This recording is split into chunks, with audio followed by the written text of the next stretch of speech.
E vamos fazer uma oração inicial, depois vamos fazer uma leitura num texto que não poderia ser outro, que é o texto mais emblemático, né, e mais, eu diria, mais profundo das Escrituras sobre casamento e sobre casal, ao meu ver, que é lá em Efésios, no capítulo 5, no versículo 22 até o 33. Mas primeiro vamos fazer uma oração de abertura. Quero convidar os irmãos a fechar os seus olhos, falar com o Senhor nesta noite. Pai eterno, Deus de amor, gratos somos a Ti, meu Deus, porque apesar da Tua grandeza, da Tua magnitude, o Senhor se lembra dos pequeninos, o Senhor tem se lembrado de nós, o Senhor tem cuidado dos Teus filhos, meu Deus. Nós estamos aqui para confessar a nossa necessidade extrema do Senhor. Este mundo de lutas, de dificuldades, de medos, de ansiedades, muitas vezes tenta destruir a nossa fé, muitas vezes tenta destruir os casamentos. Tantos são os problemas que os casais hoje, Senhor, tendem a enfrentar de modo a enfraquecer a sua convivência, de enfraquecer o amor, enfraquecer a paixão. Mas o Senhor é Deus e tem mantido no teu povo a força da fidelidade, o compromisso, meu Deus, de estar junto, de estar unidos, de superar as limitações, as dificuldades, e de estar diante do Senhor para confessar os seus pecados, suas falhas, suas fraquezas, e para receber do Senhor a força, porque o Senhor é a nossa fortaleza, o Senhor é o nosso lugar seguro, a nossa rocha, é a fonte da qual nós bebemos, é o Senhor que nos alimenta. E nós temos, meu Deus, o compromisso hoje de estarmos aqui para aprender mais sobre isso, para aprender mais do Senhor, para estar diante da Tua palavra e dela beber, comer do alimento, do pão espiritual que o Senhor tem para nos dar, por meio dos louvores, por meio da leitura da palavra, por meio da pregação, da exposição da palavra, que o Senhor hoje abra nossas mentes e corações para compreender, para viver, para sentir e praticar aquilo que receberemos hoje, em nome do Senhor Jesus. Amém. Vamos ler então em Efésios capítulo 5, versículos 22 ao 33. Irmãos, imagino que já tenham todos encontrado. Efésios está entre Gênesis e Apocalipse. Bem aí pertinho da Bíblia. Então vamos fazer essa leitura. Nos diz assim: as mulheres sejam submissas ao seu próprio marido, como ao Senhor. Porque o marido é o cabeça da mulher, como também Cristo é o cabeça da igreja, sendo este mesmo o Salvador do corpo. Como, porém, a igreja está sujeita a Cristo, assim também as mulheres sejam em tudo submissas ao seu marido. Maridos, amai vossa mulher, como também Cristo amou a igreja e a si mesmo se entregou por ela, para que a santificasse, tendo-a purificado por meio da lavagem de água pela palavra, para apresentar a si mesma igreja gloriosa, sem mácula, sem ruga, nem coisa semelhante, porém santa e sem defeito. Assim também, os maridos devem amar a sua mulher como a seu próprio corpo. Quem ama a esposa, a si mesmo se ama, porque ninguém jamais odiou a própria carne, antes a alimenta e dela cuida, como também Cristo faz com a igreja, porque somos membros do seu corpo. Eis porque deixará o homem seu pai e a sua mãe, e unir-se-á à sua mulher, e tornar-se-ão os dois uma só carne. Grande é este mistério, mas eu me refiro a Cristo e à igreja.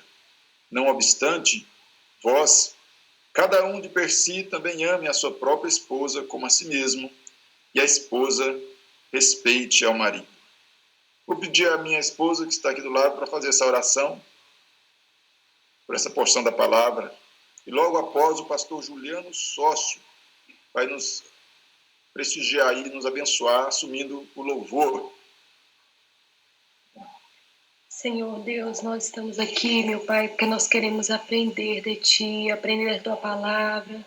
Nós queremos ser a esposa pela qual o Senhor nos fez para ser. Que cada marido, Senhor, possa alcançar aquilo ali que o Senhor tem para a sua vida.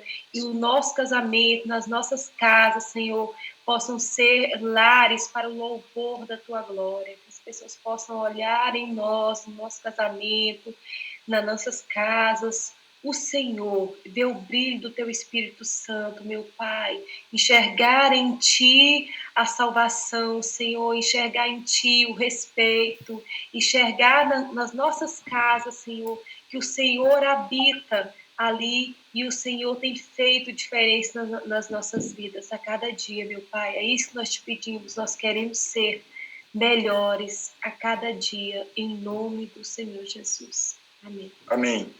Pastor Juliano.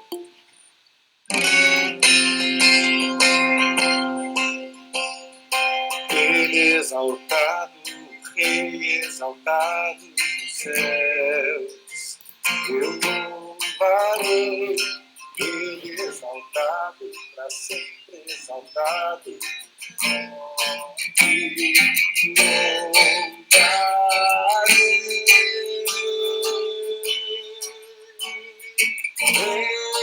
é o Senhor, a verdade vai sempre reinar.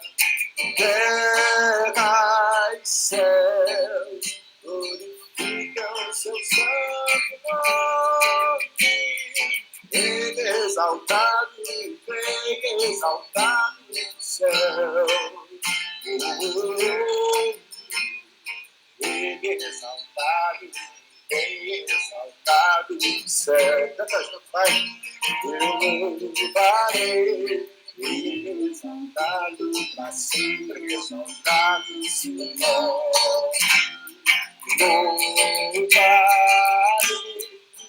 Louvarei, Senhor, sua verdade vai sempre reinar. Terra e céus glorificam seu santo nome.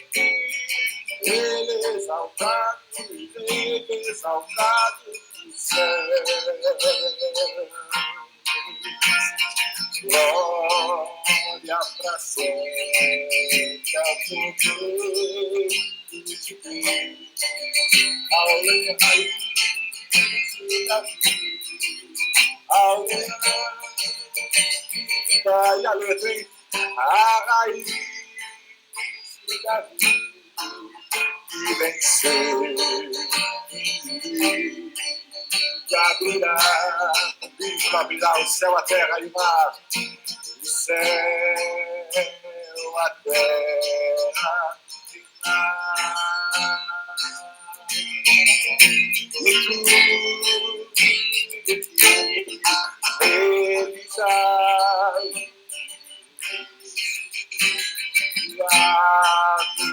adorarei, confessarei que Jesus Cristo é o Senhor. Ele é o Senhor, sua verdade vai sempre reinar. Terra e céus glorificam seu santo nome. Ele exaltado, ele exaltado nos céus. Aleluia. Ele exaltado nos céus. Aleluia. Ele exaltado nos céus.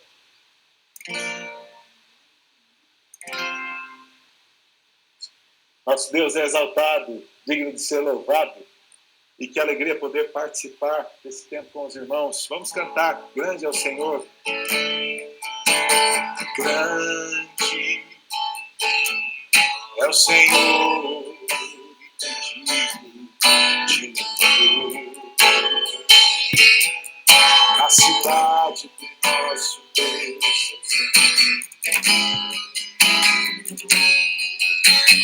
a alegria que toda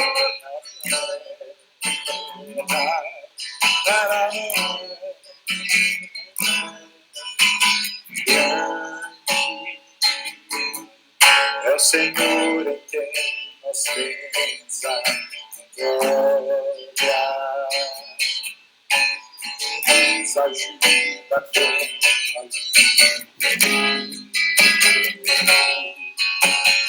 isso diante deles e te adoramos. Queremos o teu nome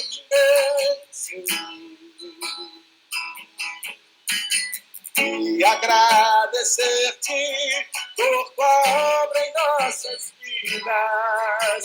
Confiamos em teu amor, pois só tu és Deus eterno sobre toda a terra e céus.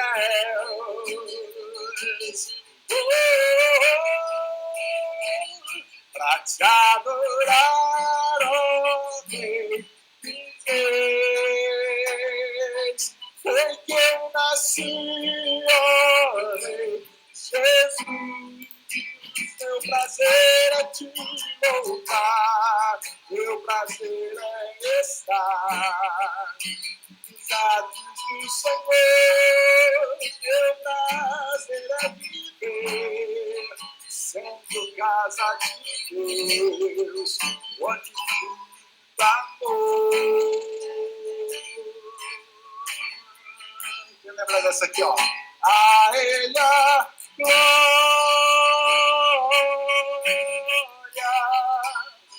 a Ele a glória, a Ele a glória, pra sempre a Ele a glória, a Ele a glória, a Ele a glória, a Ele a glória, pra sempre amém.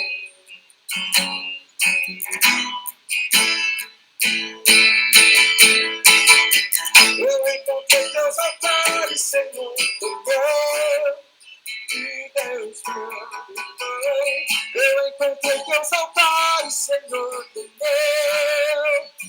Deus meu. Canta comigo, irmão, diga. Eu encontrei teus altares, Senhor, e Deus meu. Eu encontrei teus altares, Senhor, e Deus meu. Vamos dizer como salmista: quão amáveis são os teus tabernáculos, Senhor dos exércitos. A minha alma suspira e desfalece pelos teus olhos. O pardal encontrou casa, e a andorinha ninho para si. É de família o encontro, não é? Então a família encontra o altar do Senhor. Vamos juntos? E eu encontrei teus altares, Senhor, e Deus, minha família no altar de Deus. Encontrei teus altares, Senhor, e Deus meu. Salmo 84 diz: bem-aventurados aqueles que habitam em tua casa, pois um só dia, Senhor, nos teus atos vale mais que mim. O pardal encontrou casa, e a andorinha ninho para si. eu encontrei teus altares, Senhor, Deus meu. Eu encontrei teus altares, Senhor, Deus meu.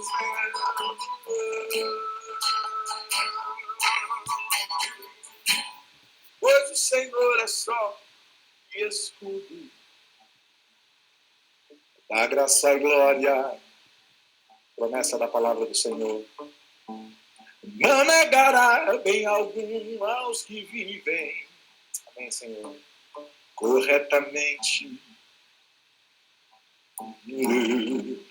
Pardal encontrou casa e andorinha e para si. Vamos levantar nossa voz e cantar juntos. Eu encontrei teus altares, Senhor, Deus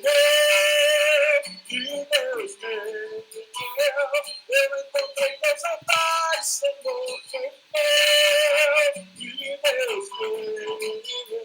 Eu encontrei teus altares, Senhor, Deus meu.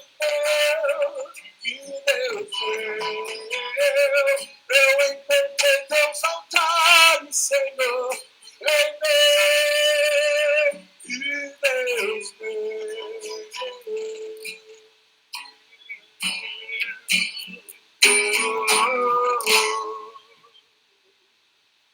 Amém, queridos, que Deus abençoe sua vida, que esse louvor possa ter enchido seu coração de alegria, da graça, do poder do Senhor, em nome de Jesus, e que a paz do Senhor nos encha com esse poder maravilhoso. Deus abençoe, queridos, em nome de Jesus. Amém. Um abraço, Juliane. Amém. Um abraço, querido pastor Ricardo. Que saudade, rapaz. Bom te ver nesse vídeo aqui demais. Pois é, saudade de você também, viu? Olha, você tá mais jovem, mais bonito. Que é isso é verdade também. Ei, rapaz, coisa boa. Isso é porque você é meu amigo e continua muito bonzinho. Generoso. Generoso, você é muito cordato. Viu? Pronto, pastor Juliano Sócio, essas canções aí são maravilhosas. O Senhor nos brindou com músicas que realmente tem no trono da graça, ministrada por alguém que tem um dom especial, né? O Senhor canta de forma divina. Glória a Deus. Glória a Deus. Pastor Ricardo Mota, reverendo Ricardo Mota, já está aí conosco, e nós, sem delongas, queremos então participar agora daquilo que o Senhor nos traz aí da parte de Deus. Com o Senhor está a palavra. Tá bom, meus irmãos. Eu também quero agradecer essa oportunidade e quero ser bem objetivo com vocês, com todos nós, sobre o relacionamento conjugal. E eu queria começar fazendo uma afirmação não difícil de entender. É que o inimigo das nossas almas quer destruir o nosso casamento. Então, talvez eu esteja até falando com algum casal que tem falado constantemente, fazendo uma pergunta que não deveria fazer, uma pergunta do inferno, né? Quer separar? Essa pergunta não vem de Deus. Ou senão, você não me ama nada, quem sabe você quer separar? Então, o inimigo das nossas almas é que está por trás desse tipo de pergunta. É o inimigo das nossas almas que quer destruir o casamento. Pode ser que algum casal esteja passando por uma crise assim. E até para assistir essa live discutiram, né? Quer saber, eu não vou assistir isso coisa nenhuma, assiste você e tal. Uma forma de agredir ao cônjuge, né? E então... Eu não ficaria surpreso se eu estiver falando com algum casal que esteja passando por situação difícil. Os filhos, às vezes, veem isso, ficam preocupados, ficam tensos, e esses pais não são sábios, porque eles não se deram conta de que estão fazendo seus filhos ficarem doentes. Eles estão crescendo doentes, e vão ser adultos depois doentes. Porque eles crescem e ficam pensando, mas... então ele vê gritaria em casa, às vezes, esse tipo de ameaça, o pai saindo, isso tudo traz doença para a família, doença emocional, doença espiritual. E quem está por trás disso é o inimigo das nossas almas. Agora eu queria que você tentasse responder para você mesmo por que o inimigo das nossas almas quer destruir o casamento. Se você sabe por quê. Não, por que ele quer destruir o casamento? Não é só o seu. Qual que é, aqui em Minas a gente diria assim, qual que é a birra dele? Qual que é a encrenca? Por que ele está cismado desse jeito? Por que ele sempre tenta destruir a família? Por que ele investe milhões nas redes sociais, nos filmes pornográficos, nas novelas? Por que ele quer destruir a família? Qual que é o motivo que ele quer fazer isso? Investe milhões, os dramas, sempre mostrando adultério, sempre mostrando imoralidade, sempre propondo casamento sem ser o padrão bíblico. Por quê? Por que ele investe tanto nisso? Por que ele quer destruir seu casamento? Você sabe disso? Porque uma coisa triste é você não saber quem é seu inimigo e o que ele quer contra você. Como é que você vai se proteger se você não se dá conta nem de que você tem um inimigo, não é verdade? Então isso é complicado. Bom, eu quero te ajudar a responder essa pergunta. O inimigo das nossas almas, ele quer destruir o casamento porque o casamento representa Cristo e a igreja. Nenhum outro relacionamento representa Jesus e a igreja. Por isso, Efésios capítulo 5, versículo 32, o apóstolo Paulo está falando sobre o relacionamento conjugal e do versículo 1 até, ele vai tratando sobre o assunto. Quando chega no versículo 32, o apóstolo Paulo nos surpreende. Ele diz assim: grande é esse mistério. Porém, eu me refiro a Cristo e à igreja. Grande é esse mistério. Diga-o, porém, a respeito de Cristo e da igreja. Eu me refiro a Cristo e à igreja. Não, ele não estava falando de Cristo e da igreja. Ele estava falando do homem e da mulher, do marido e da esposa. Mas quando chega no versículo 32, ele diz para nós: grande é esse mistério. Eu estou falando de Cristo e da igreja. O que Paulo quer fazer conosco quando ele vem falando do relacionamento conjugal e chega no versículo 32, ele fala que estava falando de Cristo e da igreja. Ora, o apóstolo Paulo vai falar que esse grande mistério, ele é revelado no relacionamento conjugal. Então, você, marido que está me ouvindo, é o seguinte: você representa Jesus Cristo na sua casa, no seu casamento. E você, esposa, representa a igreja. E é lógico, se o inimigo das nossas almas destrói esse casamento, o que ele está fazendo? Ele está tirando um testemunho, ele está vencendo mais alguns soldados, ele está denegrindo a imagem e o plano de Deus.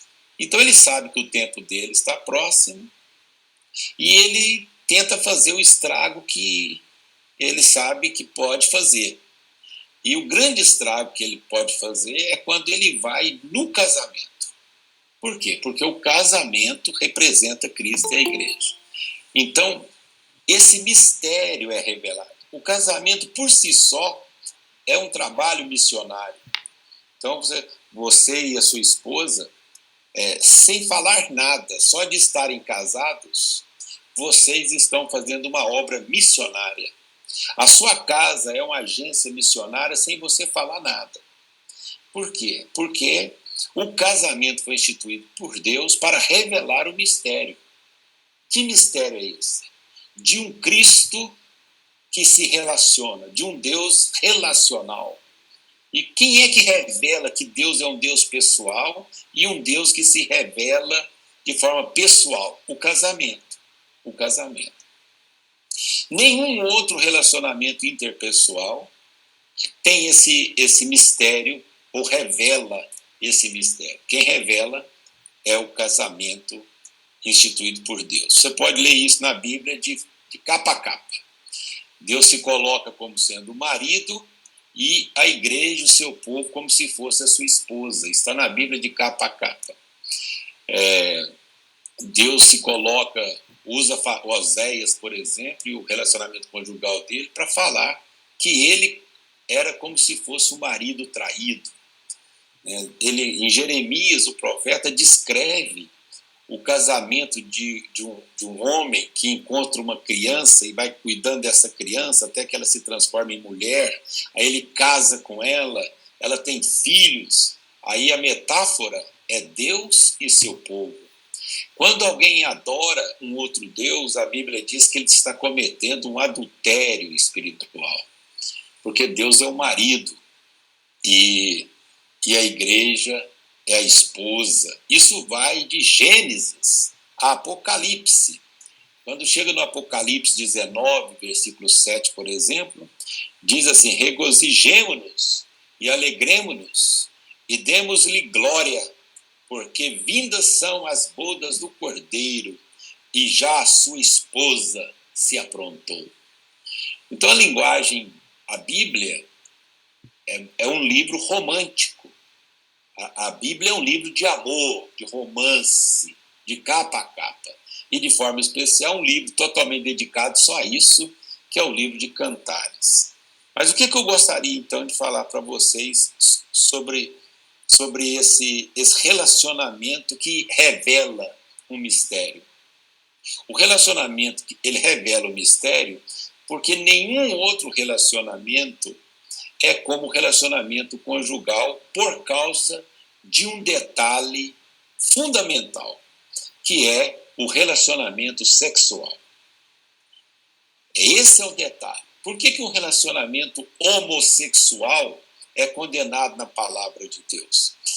Quando as pessoas incomodadas com isso, a igreja, a religião, isso é um tabu.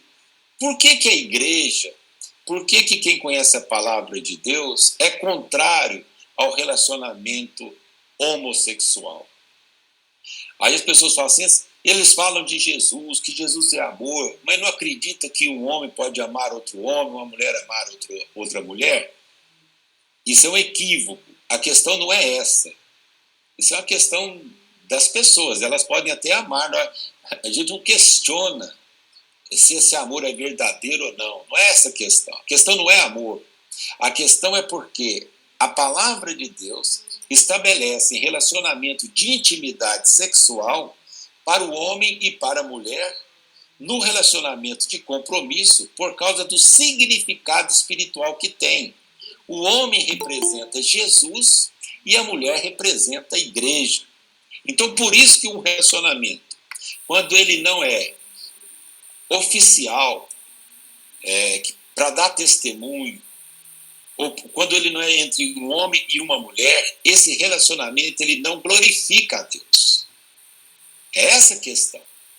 Não é a questão de que se é bom, se não é, se ama, se não ama. É a questão do que significa o relacionamento conjugal. Quando o homem se relaciona intimamente com uma mulher, eles fazem uma só carne. Por isso que a Bíblia usa essa expressão. Nós fazemos parte do corpo de Cristo, uma só carne.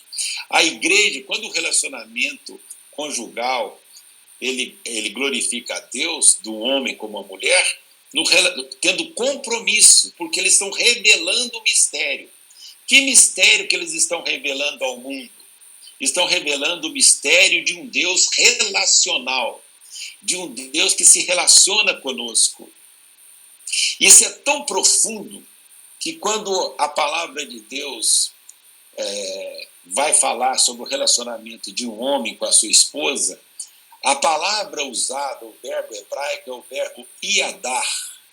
Esse verbo iadar é o mesmo verbo usado para o relacionamento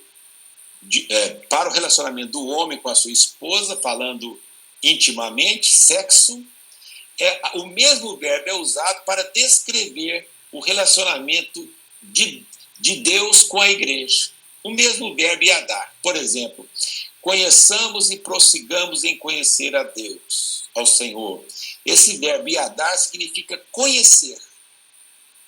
Conhecer intimamente. É o mesmo verbo usado para o relacionamento conjugal.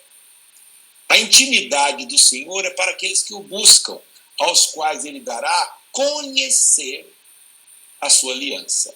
Então, quando Deus estabelece o casamento, um homem e uma mulher, e entre eles tem o sexo, a intimidade sexual, os dois se fazem uma só carne, esse relacionamento, ele não é só físico, ele não é só uma questão de prazer físico, de demonstração de carinho, de amor.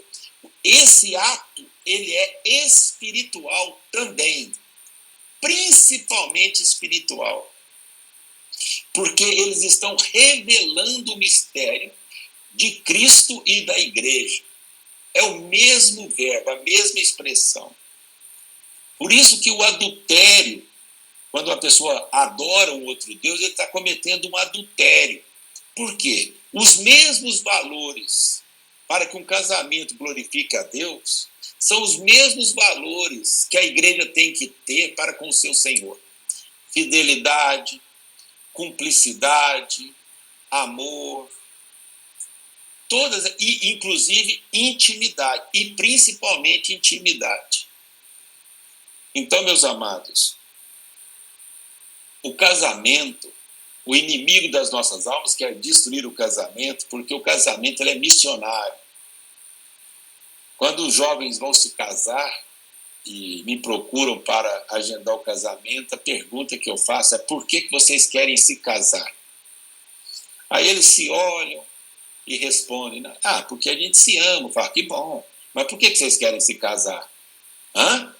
Não, a gente se ama. Tá bom, vocês já falaram, se amam, mas por que vocês querem se casar? É porque a gente se ama. Eu sei que vocês se amam, mas por que vocês querem se casar? Até que eu os faço entender que o casamento é para a glória de Deus. O casamento revela um mistério. O casamento revela a glória de Deus. E o inimigo das nossas almas vai procurar destruir esse casamento. Então, o amor é extremamente importante, mas o amor não é o objetivo principal do casamento. A glória de Deus é o objetivo principal do casamento. O amor é resultado desse projeto, desse objetivo principal, que é a glória de Deus. Tanto é verdade que você vê de vez em quando algum casal fala: nós vamos separar. Por que vocês vão separar? A gente não se ama mais. Não se ama? Então confundem amor com paixão, né? Acham que quando a paixão passa, porque a paixão passa, ou pelo menos ela nunca continua sendo do mesmo jeito. E aí a pessoa, quando passa a paixão, às vezes casais novos que percebem que não dá para manter a paixão exatamente como era antes, e aí confunde paixão com amor, pensa: bom, então o amor acabou. E vão atrás de outra paixão. Tem gente que já está nessa aí há muitos anos. O campeão no Brasil é o Fábio Júnior. Esse é campeão aí. Né? Então, sempre em busca de uma paixão. E a Bíblia diz que amor é compromisso. Amor não é um sentimento. Amor é compromisso. E é lógico que nós precisamos sempre buscar essa paixão no relacionamento conjugal. Um marido inteligente, uma esposa inteligente, eles procuram sempre manter a paixão no relacionamento, embora eles sabem que não dependem da paixão para se manterem juntos, porque o casamento é para a glória de Deus. Então, o relacionamento conjugal, ele tem esse aspecto de revelar o mistério, principalmente por causa do ato sexual, que é a expressão máxima de intimidade em nosso relacionamento. Daí a expressão em Gênesis 2:24, Mateus 19:6, 1 Coríntios 6:16, Efésios 5:31, a expressão torna-se uma só carne, uma só carne. Então, essa expressão é linda, linda. Diz que a palavra de Deus vai usar essa metáfora do casamento para nos explicar que nós somos a igreja, o corpo de Cristo. O casamento é a união mais íntima que o ser humano pode estabelecer. Os filhos são de extrema importância. Eles são presentes de Deus para o casal. A Bíblia diz lá em Salmo 127, eles são como flechas nas mãos do guerreiro. Mas o principal objetivo do casamento não é o filho, ou os filhos. Não são os filhos, porque os filhos, pode ter um casal, por exemplo, que por uma questão de saúde, uma questão qualquer, às vezes não pode ter filho. E aí? Então vai terminar esse casamento? Vamos separar. Por que vai separar? A mulher teve às vezes uma dificuldade, ou o homem não pode gerar filhos. Se ter filho é o objetivo do casamento, então acabou esse casamento. E a gente sabe que não é assim. Um casal pode não ter filhos, mas o objetivo do casamento não é ter filhos, é a glória de Deus. Os filhos, se eles vierem, se Deus conceder essa bênção, muito bom, mas não é assim. E outra coisa também, a educação dos filhos, ele não pode prejudicar o relacionamento do casal. Tem casal que quando vem os filhos, o casamento perde a qualidade. Por quê? Toda a atenção agora passa a ser para os filhos. Parece assim, o objetivo era ter os filhos, agora que tem os filhos, o relacionamento conjugal vai empobrecendo. Não é assim. Então, os filhos são bênçãos de Deus, mas quem tem a prioridade no relacionamento conjugal é seu esposa, é seu marido, não são os filhos, é o seu marido. E a prioridade para você, homem de Deus, é a sua esposa, não são os seus filhos. Primeiro é o cônjuge. Então, os filhos, eles não vêm para atrapalhar, não. Eles são bênçãos de Deus. E eles vão precisar muito que esse relacionamento glorifique a Deus, revele o mistério para o qual ele foi constituído, que é a glória de Deus, para falar de um Deus relacional.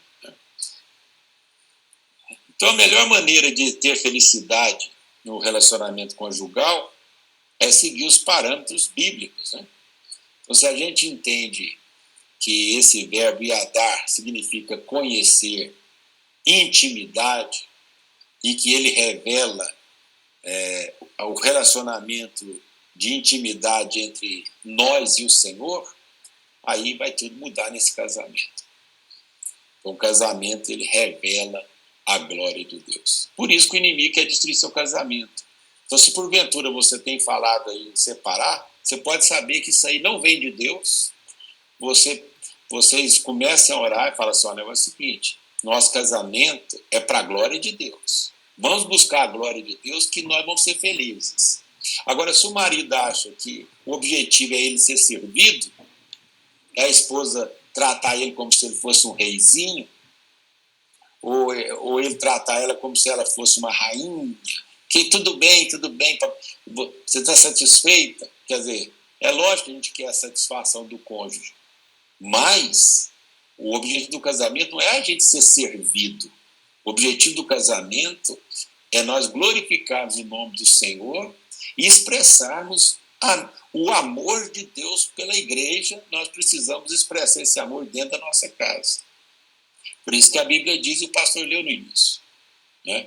O amor, a igreja, o marido ama a esposa como Cristo ama a igreja. E a esposa ama seu marido como a igreja ama o seu Senhor. Então, nesse relacionamento de submissão mútua, em que um quer servir o outro, quer fazer o outro feliz, o objetivo é fazer o outro feliz, por causa da glória de Deus, vai sair coraçãozinho pela janela. Os filhos vão crescer saudáveis emocionalmente, as pessoas vão querer saber, puxa, mas essa família, esse casal, então vai chegar na expressão que eu gostaria de usar agora para terminar, que é uma expressão que eu fui pensar lá em João, capítulo 12, versículo 3. A Bíblia Sagrada diz que Jesus começou a fazer uma viagem, a última. Ele saiu da Galiléia e foi para Jerusalém. Lucas capítulo 9, a partir do versículo 51. E Jesus, toda vez que ele ia para Jerusalém, e ele fazia isso desde a sua infância, pelo menos a partir dos 12 anos, todo ano, certamente Jesus ia com a família para Jerusalém. Mas dessa vez, seria a última vez. O Senhor Jesus sabia que lá em Jerusalém eles iriam prendê-lo e matá-lo. Mas mesmo assim, diz a Bíblia em Lucas 9:51, que essa decisão de ir para Jerusalém poderia ver no semblante dele. E ele foi. Mas como sempre ele fazia, ele passava antes na casa de alguns amigos seus. Ele passava na casa de Lázaro, a quem ele ressuscitara, Marta e Maria. E a Bíblia Sagrada diz que havia uma expectativa em Jerusalém. Será que ele vem? Será que ele não vem? Mas ele deve ser doido se ele vier, porque ele sabe que o pessoal quer pegar e matá-lo. Mas Jesus foi. E antes de chegar em Jerusalém, ele passou na casa dos seus amigos. E semelhante do que tinha acontecido lá em Cafarnaum, onde Jesus tinha sido ungido, mas agora novamente ele foi. Não na casa daquele lá em Cafarnaum, mas na casa de um ex-leproso, um cara chamado Simão, e Marta, Maria, Lázaro estavam lá também. E nesse dia, Maria resolveu ungir Jesus. E a Bíblia diz, em João capítulo 12, versículo 3, que aquela casa ficou cheirando, uma casa cheirosa, a casa ficou perfumada, porque havia um unguento, um nardo puro, um perfume de excelente qualidade. E a hora que ela jogou aquele perfume nos pés de Jesus, a casa encheu com aquele perfume. Eu gostaria de pensar essa expressão de casa perfumada para conclamar a nós que sejamos também e tenhamos uma casa perfumada. Qual que é a aplicação? É aquilo que Paulo falou em 2 Coríntios, capítulo 2, versículo 15. Porque para Deus somos o bom perfume de Cristo. 2 Coríntios, capítulo 2, versículo 15. Então, meus amados, eu quero concluir a minha participação dizendo para nós, casais, que a nossa casa, porque nós somos o bom perfume de Cristo, nós precisamos exalar esse perfume para a glória de Deus. O marido amar a sua esposa como Cristo ama a igreja, a mulher amar o seu marido como a igreja deve amar o seu Senhor, os pais tratarem os filhos com sabedoria para que eles não fiquem irritados, diz a Bíblia, os filhos obedecendo os pais, porque isso é grato a Deus, e assim nós vamos ter uma casa perfumada. Mas vai começar com você. Vai começar com você, marido. Entender que você representa Jesus Cristo. Presta atenção. E se porventura o Espírito Santo de Deus falar ao seu coração, porque muitas vezes a gente erra, nós erramos muito. E a gente, entendendo que o casamento é para a glória de Deus, você vá até a sua esposa, pede perdão, ou a esposa pede perdão para o marido, fala, bem, me perdoa, nosso casamento é para a glória de Deus, tem muita gente olhando para nós, nossa casa é uma agência missionária, nós temos que revelar um mistério, bem, o mistério de um Deus que se relaciona com o pecador. Então, o nosso casamento é uma vitrine. Vamos pensar nisso, para os nossos filhos, para os nossos netos, para os nossos vizinhos, parentes. O nosso casamento é para a glória de Deus. Se a gente obedecer, irmãos, a palavra do Senhor, nós vamos cumprir a missão, que é glorificar o nome do Senhor Jesus. E o casamento vai ser muito melhor, porque vamos entender que o casamento é para a glória de Deus. Então, meus amados, zelem por essa parte de intimidade no casamento, porque ela é muito importante. Não é só questão física, é questão espiritual também, porque revela um grande mistério de um Deus que se relaciona conosco. Deus abençoe muito a sua família, abençoe a sua casa, seus filhos, que as irmãs instruam as suas filhas para o casamento, né? Cuidado com as palavras. Né? Tá vendo, minha filha? Não casa, não. Vai casar para você. Não faça isso. Não faça isso. A sua filha tem que ser motivada, seus filhos, eles devem ser motivados para o casamento. Não é porque você está tendo um casamento em crise que você vai querer passar essa negatividade para os seus filhos. Pelo contrário, corrija seu casamento. Chama seu marido para conversar, sai os dois sozinhos e peçam perdão por outro e entendam. E Deus vai cobrar isso. Não quero te ameaçar, não, mas vai lá. Não quero te ameaçar, não, mas presta atenção. Deus, ele constitui-nos aqui neste mundo como testemunhas de Jesus. Nós temos uma missão para cumprir. Você não pensa que o casamento é só por causa de você, para vocês dois juntarem a renda e comprar a casa própria, minha casa, minha vida, não. O objetivo não é comprar um sítio, acabar de pagar a casa, trocar o carro. O objetivo não é apenas o seu bel prazer. O objetivo não é a sua felicidade, alguém que vai te dar prazer sexual. Presta atenção. Deus nos constitui como testemunhas dele. O apóstolo Paulo deixa isso claro. Grande é esse mistério. Eu me refiro a Cristo e à igreja. E ele estava se referindo, falando sobre o homem e a sua mulher. Então, meus amados, nosso casamento é uma ação missionária. Vamos zelar disso. Os seus filhos vão ser sadios emocionalmente, espiritualmente. Vai depender muito do que vocês têm semeado na vida deles. Tem coisas que acontecem no lar, que aconteceu na nossa casa, quando nós éramos crianças, que até hoje a gente não esqueceu. Aliás, às vezes a gente casa e reproduz algumas coisas da vida do pai e da mãe no casamento. A gente traz algumas manias. Por isso que no primeiro ano de casamento é uma dificuldade, porque vai até você entender que a sua esposa não é sua mãe, e você entender que seu esposo não é seu pai, leva um tempinho. Então, mas com a graça de Deus, a gente vai aprendendo e vai levando. Né? Eu quero deixar publicamente aqui o meu louvor a Deus pela vida da minha querida Gislane. Nós somos casados agora em janeiro, vamos completar 38 anos, temos 2 filhos e 3 netinhos.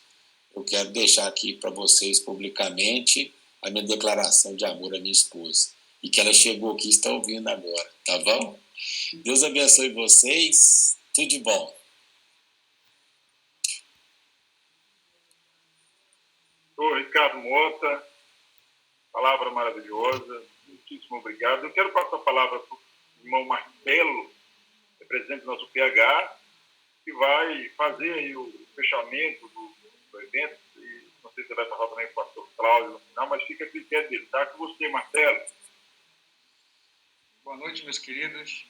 Que a graça e a paz do nosso Deus estejam com todos. Quero agradecer a participação do reverendo Ricardo Mota, do reverendo Juliano Sócio, por ter aceito o convite da nossa UPH, desse trabalho inicial de fazermos, mesmo em tempos de dificuldade, de estarmos juntos, essa conferência, esse encontro de casais, que de fato possa ser o início de um longo trabalho dos homens da nossa igreja, aí já tentando motivar a próxima diretoria a continuar esse trabalho de encontro de casais, que acredito ser um ministério que deve ser trabalhado constantemente, para que possamos crescer como homem e mulher, e de fato como um casal.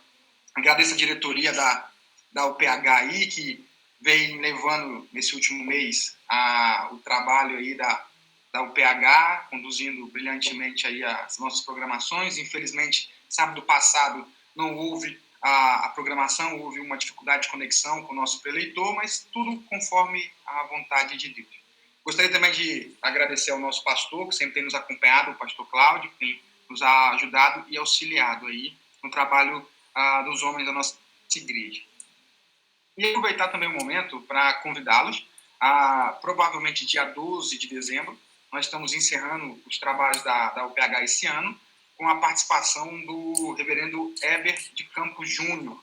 Ele vai estar falando conosco sobre cosmovisão cristã, e ainda estamos só realmente definindo o subtema, porque esse tema cosmovisão cristã, ele acabou de escrever, publicou um livro mais recente dele, é muito vasta a obra, então a gente vai pegar provavelmente falando sobre as artes, que é uma visão meio que a gente não tem tanto conhecimento sobre como nos posicionar em relação às artes.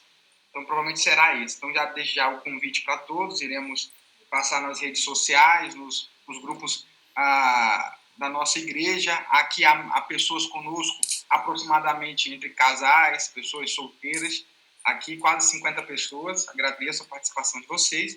No próximo domingo, nós teremos uma palavra, próximo sábado, dia 31, nós teremos uma palavra aos solteiros. Quem vai estar trazendo a palavra é o reverendo Alexandre Antunes, que ele é capelão da Universidade Presbiteriana Mackenzie, e o tema é como enfrentar a solidão, principalmente nesse tempo de pandemia, a qual nós estamos distantes um dos outros, não tendo o privilégio de estarmos juntos. Então, esteja divulgando. O link é o mesmo que você entrou, então você fique à vontade para compartilhar com seus amigos, com as pessoas. Não é porque você é casado que você não possa ouvir sobre esse tema também, até para poder instruir outras pessoas. Quero passar a palavra para o nosso pastor, e depois do nosso pastor Cláudio falar, pedir, se for possível, para o pastor Juliano Sócio cantar aí mais umas 2 músicas, para a gente estar encerrando essas nossas atividades. Mais uma vez, obrigado por participação de todos. Quero agradecer imensamente ao pastor Ricardo Mota por estar conosco, aqui virtualmente na nossa cidade, mais uma vez, sempre uma grande honra recebê-lo aqui. Também o reverendo Juliano Sócio. Ao pastor Ricardo Mota, reverendo Juliano Sócio, nós queremos, assim, compartilhar com os irmãos que o Marcelo, quando ele fez esse encontro, idealizou esse encontro, ele estava com a esposa dele. Mas recentemente a esposa dele faleceu, e tem sido recentemente mesmo, pouco, acho que 1 mês só atrás, que Deus possa fortalecer. Eu vou pedir ao pastor Ricardo Mota que esteja fazendo então uma oração, e logo após o Juliano, você vai estar louvando assim. É o Marcelo que passou por essa luta, né? Exatamente. Marcelo. Senhor, nós louvamos o teu nome por essa oportunidade de, ainda que distantes, podermos juntos pensar um pouco sobre o relacionamento conjugal. Te louvamos por essa bênção que o Senhor tem nos dado e suplicamos que a boa mão do Senhor esteja sobre a vida de cada casal, cada família representada aqui nesse encontro. E te louvamos, ó Deus, de forma especial pela vida do Marcelo, que tem sido sustentado pelo seu braço estendido e a sua mão forte. Ó Deus, que o Senhor console e fortaleça o coração do teu filho, Senhor. E que o Senhor sempre seja glorificado na vida dele, Senhor. Nós oramos agradecidos pela vida do pastor, sobre a vida de cada membro da igreja. E, ó Deus, suplicamos que o Senhor seja glorificado através da nossa vida. Alegria, Senhor, em rever o Juliano, que o Senhor cuide dele, da esposa, filhos, ministério. Ó Deus, na frente do Conselho de Músicas da nossa igreja, os eventos que têm sido feitos, a agenda tão concorrida, que o Senhor sempre continue sendo louvado por causa da vida do teu servo. Obrigado pela saúde dele, e nós suplicamos que o Senhor fique conosco. Dá-nos força, Senhor. Livra-nos de todos os males, perigos e tentações. Oramos agradecidos por tudo, em nome de Jesus. Amém. Vou cantar mais uma canção, então. Por causa do horário, eu vou cantar mais uma que seja minha. Tá bom, queridos? Então vamos lá, então. Essa aqui, ó. É a graça de Jesus que me faz caminhar. É o amor do Pai que me faz viver. O poder do Espírito está sobre mim e me faz vencer, e me faz vencer.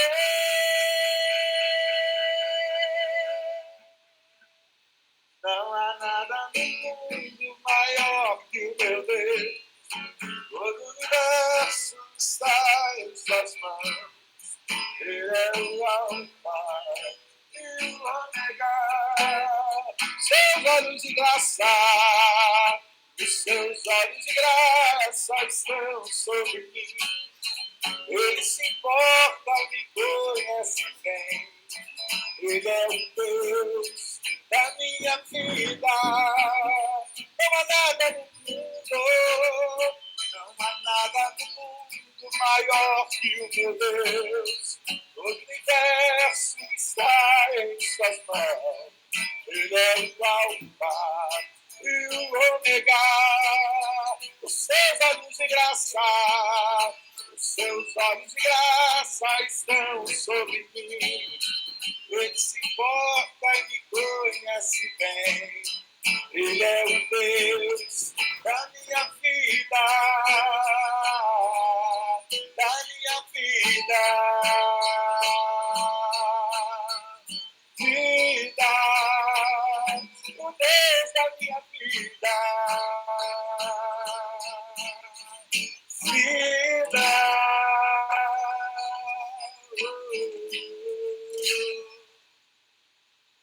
Obrigado, queridos. Deus abençoe. Boa noite, em nome de Jesus. Deus abençoe.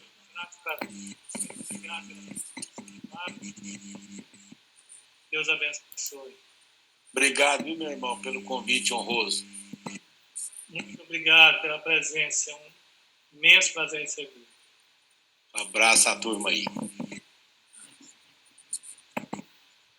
Amém. Estamos encerrados. Só procurando todos. Eu quero comprar um CD. Né? Gostei demais dessa. Demais. Então é assim. E está encerrado a massa. Deus abençoe.